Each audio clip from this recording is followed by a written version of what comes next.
एक आदमी बकरी लेके बाजार गया, खरीदार आया, बोला बेचेंगे, बोला बेचने के लिए आया, बोला कीमत, बोला बहुत सस्ती बकरी है, सस्ते में बेच देंगे 500 टका। तो खरीदार बोला कि रे बा एक रोदी में खराब चाहिए ये 500 टका में बकरी बेची। बोले भैया बकरी कोई बीमार जाऊं तो की हो? बोले नहीं बकरी बीमार नहीं है, लेकिन एक शर्त है, इस बकरी को जो भी खरीद कर लेकर जाएगा रोजाना हम उसके घर आएंगे, इस बकरी की एक झलक देखेंगे। बोले काहे? बोला इसलिए कि इस बकरी से हम बहुत प्यार करते हैं। तो खरीदार सोचा कि मेरा घर है जोंकी, मेरा घर है चिलहनिया, ये आदमी है जोंकी का, ये रोजाना कैसे आएगा जाएगा? 2-3 दिन, 1-2 दिन आएगा, थक जाएगा, आना बंद हो जाएगा। बोले भैया हमको मंजूर, ये 500 रुपया लो, बकरी दे दो, तुम रोज मेरे घर आना, कोई चिंता नहीं। बकरी लेकर गया, भी पूछी कितने में लिए? बोला बहुत सस्ते में मिल गई। ठीक सुबह वो बकरी वाला पहुंच गया। अब भाई मेहमान आएगा घर में, कुछ हल्का फुल्का नाश्ता देते कि नहीं देते? अरे बोलो नहीं, देशे कि नहीं हो? चाय दिया, बिस्किट दिया, नमकीन दिया, खा लिया, बैठा है, जा ही नहीं रहा। 9 बज गया तो उसकी भी बोली कि नहीं थी की हो? बोला कि जो रोटी खाइएगी तू, रोटी बना दो। रोटी खाया, चला गया। फिर कल आया, जब 5-6 दिन हो गया तो उसकी बीवी बोली ये कौन बकरी खरीद के लाया? इसको मना कि ये कल से नहीं आएगा, 1-2 ठो रोटी खाता है, 10-10 ठो रोटी खाता है। ये बेचारा बोला कि अल्लाह के बंदी, भला मेहमान को मना किया जाता है? अच्छा अब आना बंद हो जाएगा। हफ्ता दिन हो गया, बीवी बोली अब मुझसे बर्दाश्त नहीं हो रहा, इसको यह बोलिए कि कल से नहीं आएगा। बोला अच्छा एक आइडिया मेरे दिमाग में है, बोलना क्या है? ये आइडिया ऐसा आइडिया है, अगर हम लोग इस्तेमाल कर लेंगे तो उसका आना ही बंद हो जाएगा, खुद ब खुद आना बंद हो जाएगा। बोला क्या आइडिया? बोला आइडिया यही है कि ये बकरी ले जाकर कल पड़ोसी के यहाँ बांध देंगे, हम दोनों बैठकर रोएंगे, वो आने वाला पूछेगा काहे रो रहे हैं, क्या हुआ? हम लोग बोलेंगे भैया किस्मत खराब थी, वो बकरी मर गई। और जब बकरी मर गई तो आएगा? अरे बोले भाई बकरी मर गई, आएगा? दोनों बैठा रो रहा है, आने वाला पूछा क्या हुआ? बोला भैया बहुत किस्मत खराब, जे रब बकरी ले नाम बकरी मरी गई। बोला अच्छा। वहीं चारपाई थी, बैठ गया। बीवी से बोला जल्दी नाश्ता बना खिला देगा। नाश्ता खाया, चारपाई में सो गया, दोपहर का टाइम हो गया। उसकी भी बोली कि पहले नाश्ता खा के चला जाता था, अब जब से बकरी मरने के नाम सुना है लगता है दोपहर का खाना खा के जाएगा क्या? तो उसका शौहर बोला इसको बहुत बड़ा शॉट लगा है, खाना खिला दो, खाना खा के चला जाएगा।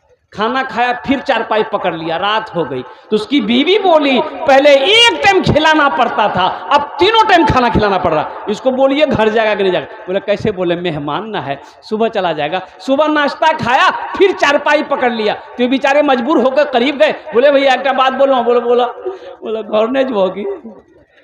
तो बकरी वाला बोला कि अल्लाह का बंदा, हम तो आपको पहले ही बोले थे इस बकरी से हम बहुत प्यार करते हैं, बहुत मोहब्बत करते हैं, लेकिन जब से आप बोले हैं कि बकरी मर गई है तब हम सोचे कि चलिस्मा करके ही यहाँ जाएंगे। बोले भैया बकरी नहीं मर ली, बकरी जिंदा आज।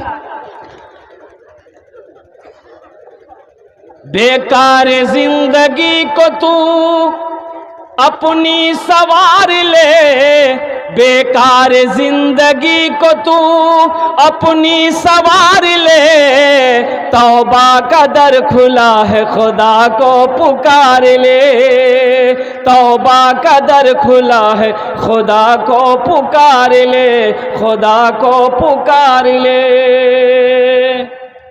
वुजू बनाकर जो मस्जिद के अंदर दाखिल हो जाता है, उलमा फरमाते हैं कि वो अल्लाह का मेहमान हो जाता है। और कुर्बान जाइए, वो जब तक मस्जिद में रहेगा वो जन्नत में टहलता रहेगा। बड़ा ऊंचा मकाम है।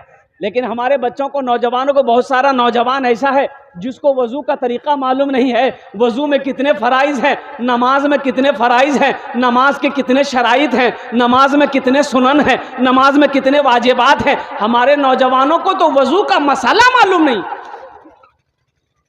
बहुत सारे नौजवान हैं वजू का मसला मालूम नहीं है, वजू में कितने फ़र्ज हैं। हमारे वो बुजुर्ग भी हैं, नमाज पढ़ते पढ़ते 40 साल का अरसा गुजर गया, बूढ़ा हो गया, लेकिन उसे पता ही नहीं कि वाजिबात नमाज क्या है। नमाज कब फासिद हो जाती है, सजदा सा कब लाजिम आ जाता है, वाजिब हो जाता है, मालूम ही नहीं। जुमा का दिन है, अब ठीक टाइम एक जुमा एक लड़का वजू बना रहा था बैठ करके, उसका ही एक दोस्त आया, बोला की करिए, बोले वजू बनाओ। बोला अल्लाह वजू चक्कर मेरे नमाज छूटी, तू चल चल, लोटा वहीं छोड़ दिया, मस्जिद चला गया।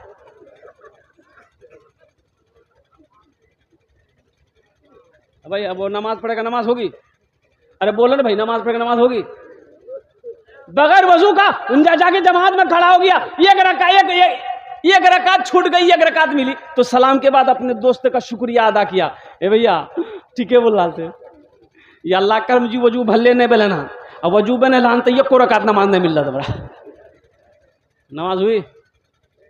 अरे बोलो भाई नमाज हुई? तो इंशाल्लाह वादा करो कि हम लोग सही तरीके से वजू बनाएंगे, इंशाल्लाह बनाएंगे। वजू में 4 फर्ज हैं। कितने फर्ज हैं बोलो? पहला फर्ज है चेहरा धोना, पहला फर्ज। दूसरा फर्ज हाथ धोना। कहाँ तक हाथ धोओगे? यहाँ तक। हाथ में अगर कड़ा पहने हो, कंगन पहने हो, अरे कंगन तो औरतें पहनती है, ये कितना लड़का चैन पहनता है, ये जायज़ नहीं है। चैन पहनते हो जायज़ नहीं है। और कुर्बान जाओ, ये दूसरा फर्ज है हाथ धोना। और सुनो, नबी पाक ने इरशाद फरमाया कि हशर के मैदान में एक आदमी का ओहो चेहरा चमकता हुआ नजर आएगा। हाथ वजू में जहां तक धोएगा वह हाथ वहां तक चमकता हुआ नजर आएगा। सुभान अल्लाह बोले दमाज। वजू में आप जहां तक हाथ धोएंगे, यहाँ तक धोएंगे, यहाँ तक चमकता हुआ नजर आएगा। अगर आप यहाँ तक धोएंगे तो इंशाल्लाह ये भी हाथ आपका चमकता हुआ नजर आएगा। ये दूसरा फर्ज है हाथ धोना। तीसरा फर्ज है सर का मसा करना, चौथाई सर का मसा करना, और चौथा फर्ज है पाँव को धोना। तो कै फर्ज हुए भाई? बोलिए कै फर्ज हुए? और गुस्ल में कितने फर्ज हैं?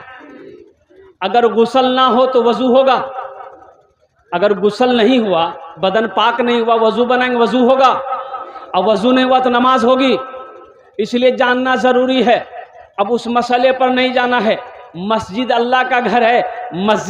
मस्जिद के तामीर और तोसी के लिए इस जलसे का इनाकाद किया गया है।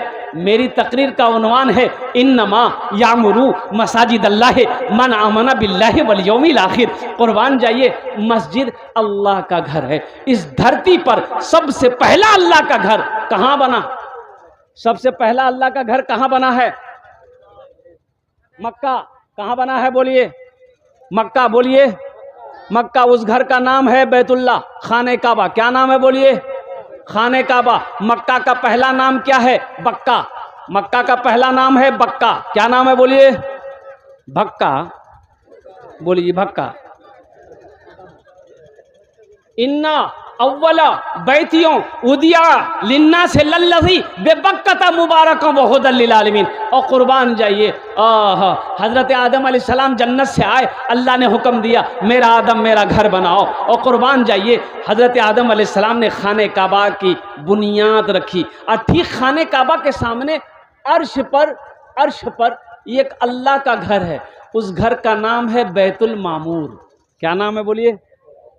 ए बाबू क्या नाम है बोलिए? तो बैतुल मामूर। क्या नाम है बोलिए? ठीक खाने काबा के सामने पहले आसमान में बैतुल मामूर। उसका तवाफ कौन करते हैं? अल्लाह के फरिश्ते उस घर का तवाफ करते हैं। तूफान नू आया, खाने काबा की दीवारें गिर गई। हजरत इब्राहिम अलैहिस्सलाम से अल्लाह ने हुक्म दिया, ओ इब्राहिम मेरे घर की तामीर करो। बेटा भी पैगंबर, बाप भी पैगंबर। हजरत इस्माइल अलैहिस्सलाम पत्थर उठा उठा कर लाते थे। हजरत इब्राहिम अलैहिस्सलाम गाढ़ा मसाला बना बना कर खाने काबा की तामीर करते थे। देखिए एक बात याद रखिएगा, अल्लाह को इस धरती पर, अल्लाह के नबी तशरीफ़ फरमा है, एक सहाबी ने पूछा या रसूल अल्लाह मेरे माँ बाप आप पर कुर्बान, इस धरती पर ज़मीन पर सबसे खूबसूरत जगह कौन सी है, सबसे प्यारी जगह कौन सी है? अल्लाह के नबी खामोश हैं। हज़रत जिब्राईल अलैहिस्सलाम तशरीफ़ लाए तो अल्लाह के नबी ने पूछा, ओ जिब्राईल धरती में इस ज़मीन पर सबसे खूबसूरत जगह कौन सी है? तो हज़रत जिब्राईल ने कहा कि या रसूल अल्लाह मुझे पता नहीं है। कहा कि जाओ अल्लाह से पूछो कि इस ज़मीन पर, धरती पर सबसे खूबसूरत जगह कौन सी है, क्या है? तो हज़रत जिब्राईल तशरीफ़ ले गए अल्लाह की बारगाह में कि मौला तेरे महबूब का सवाल है कि इस धरती पर सबसे खूबसूरत जगह कौन सी है?